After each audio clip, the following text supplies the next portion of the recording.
Global mood माहौल अच्छा हुआ है। पिछले हफ्ते 4 पहले दिन हमने बहुत बड़ी गिरावट देखी, फ्राइडे को बढ़िया रिबाउंड देखा।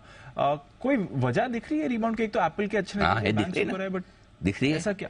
सबसे बड़ी वजह बताऊं? बताइए। हमारे बाजार को सपोर्ट देने के लिए हमें चाहिए हाँ, कि भाई तुम बिना मतलब जरूरत से ज्यादा शुक्रवार को एक ही दिन में गिर गए तो थोड़ा तुम्हारे लिए हमारा बिना शर्त बाहर से समर्थन है।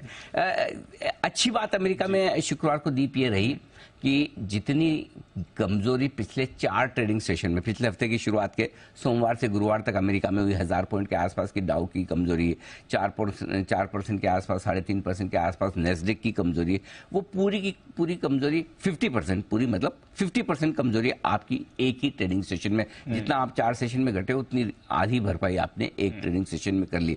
तो ये एक अच्छा संकेत है कि अमेरिकी बाजार जल्दी से रिकवर हो गए एक सेशन में। और रिकवरी की वजह भी वही थी जो गिरावट की वजह थी। गिरावट की वजह क्या थी? बैंक्स बड़े कमजोर हो रहे थे वहां पर, और स्पेशली छोटे छोटे बैंक्स।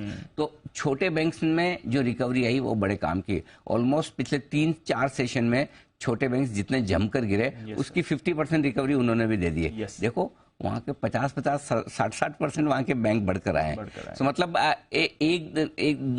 दो दिन आपका ऐसा लगता है कि बैंक डूबने वाले, कॉन्फिडेंस खराब, और एक दिन में वापस कॉन्फिडेंस एटलीस्ट स्टॉक प्राइस में। और आपको याद होगा शुक्रवार को भी हम यही बात कर रहे थे कि कोई एक आध बैंक आखिर में नंबर लग जाए तो लग जाए, अदरवाइज एक्चुअली हो ये रहा है दीप की प्रॉब्लम ये कि अमेरिका की जो वित्त मंत्री है जेनेट येलन, वो बहुत डराने का काम कर रही है।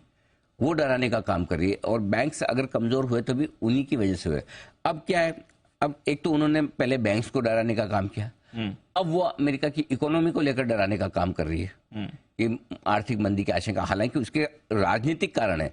जो अमेरिका में जो डेट सीलिंग है, जितना पैसा अमेरिका की सरकार उधार ले सकती है, उसकी जैसी सीलिंग आने लगती है उस पर फिर राजनीति चलती है, फिर वापस वो संसद के पास जाते हैं, लिमिट अप्रूव करवाते हैं। तो लिमिट अप्रूव करवाने वाली जो प्रोसेस चल रही है, अब उनकी पोस्चरिंग है कि हर साल वाला मामला है। पता नहीं अमेरिका वाले क्यों एक परमानेंट सॉल्यूशन, और रोज तलवार लटकी रहती है, उस चक्कर में ना मार्केट ऊपर नीचे होते रहते हैं। तो अब वो डरा इस बात को रही कि अगर आपने ना डेट सीलिंग नहीं खोली तो मंदी में चले जाएंगे, बैंक्स मुश्किल में आ जाएंगे। अच्छी बात यह है कि अमेरिका ने सुना नहीं, मार्केट ने वाले जो आप कर रहे हैं ये हर साल वाला मामला है, करेक्ट सर, इग्नोर, अनसुना कर दिया। मतलब वैसा हाल है। लेकिन एक और इम्पोर्टेंट और इंटरेस्टिंग चीज जो अमेरिका को लेकर हुई शुक्रवार को, वो समझनी जरूरी है। जी सर। इकोनॉमिक डेटा, क्या मजबूत आते हैं। और इकोनॉमिक डेटा को देखें, जेनेट येलन के बयानों को छोड़ दें, फेड चेयरमैन की बातों को भूल जाएं, कहाँ है मंदी? सच में अमेरिका में कहाँ मंदी है? मतलब 2.5 लाख नौकरियां, 1,80,000 का अनुमान था। बेरोजगारी के आंकड़े और कम, रिकॉर्ड स्तर पर, मतलब 3.4% के आसपास। मतलब ऐसे दमदार नंबर हैं कि पूछे मत। अब प्रॉब्लम क्या है कि इन दमदार नंबर के बेसिस पे तो अभी भी फेड अगर ब्याज दरें बढ़ाएं तो कोई तकलीफ वाली बात नहीं है, तो बढ़ा भी सकता है। ये नेगेटिव साइड पर है। पॉजिटिव साइड पर क्या है कि चलो इतनी ब्याज दरें बढ़ाने के बावजूद नौकरियां दमदार हैं। और अगर ऐसी सिचुएशन में इस हफ्ते जो महंगाई के आंकड़े आने वाले हैं अमेरिका में 5.5% के आसपास की उम्मीद है, अगर वो आंकड़े अच्छे आ गए तो बहुत बढ़िया। एक और आपकी महंगाई नीचे आ रही है, दूसरी तरफ आपका नौकरियां अभी भी मजबूत है, तो ये तो गोल्डन सिचुएशन है। तो अब मेरे ख्याल से अब जो सबसे बड़ी चीज दीप अमेरिकी बाजारों में हमें जो देखनी है वो इस हफ्ते आने वाले महंगाई के आंकड़े। अगर ये आंकड़े अच्छे आते हैं तब तो इन नंबर्स के दम पर हम बड़े खुश हो जाएंगे कि चलो बढ़िया है, महंगाई धीमे धीमे नीचे आ रही है और बाकी सब चीजें भी अभी उतनी खराब नहीं हुई है, तो वो ठीक है। क्योंकि अल्टीमेटली रेसेशन में जाने के लिए बहुत जरूरी है कि बेरोजगारी बढ़े, नई नौकरियां ना मिले, तभी जाके आप रेसेशन में जाएंगे। सो बड़ी विरोधाभास वाले आंकड़े हैं। सो बजाय इसके कि आप बहुत क्लियर कट के सोचे, इन सारे अमेरिका के आंकड़ों को 2 तरीके से देखिए। पहला, ट्रेंड मार्केट के लिहाज से अभी भी अमेरिका में तेजी का ही है, तो कोई ऐसा खराब हुआ नहीं है। दूसरा, हर डेटा को एट ए टाइम देखिए, 2 डेटा को कोरिलेट करने की कोशिश न करें, क्योंकि किस डेटा पर अमेरिकी बाजार किस वक्त पॉजिटिव या नेगेटिव रिएक्शन देंगे ये समझना मुश्किल के बाहर की चीज हो चुकी है। Correct sir. सो बेहतर है कि बाजार के व्यू के साथ चले, और बाजार का व्यू अभी भी अमेरिका में बाय ऑन डिप्स का है, कोई खास दिक्कत वाली बात है नहीं। 3-4 दिन अमेरिका पिछले हफ्ते गिरा भी, तब भी हम विचलित नहीं हुए। शुक्रवार को बहुत बढ़ गया, तो भी अति उत्साहित नहीं है। तो ट्रेंड क्लियर है कि अमेरिका में अभी भी ठीक है, अनलेस ये डेटा जो इस बार महंगाई के आएंगे, इसके बाद अगला डायरेक्शन वहां से लेंगे, बाकी ठीक है। बट अभी भी वो, अब हमें सर्टेनिटी नहीं है कि फेड इस बार रुकेगा या नहीं।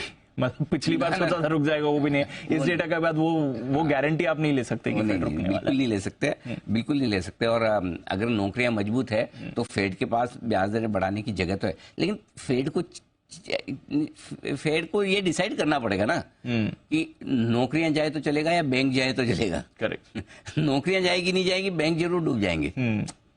प्रॉब्लम बैंक्स की है ना। एग्जैक्टली। अभी भी दिक्कत तो ये है ना कि आप जो ब्याज दरें बढ़ा रहे हैं, इस बार बैंक्स की समस्या ये नहीं कि बैंक्स ने खराब लोन बांटे, अनाप शनाप बांटे, हर किसी को दे दिए हैं और उनके पैसे नहीं आ रहे।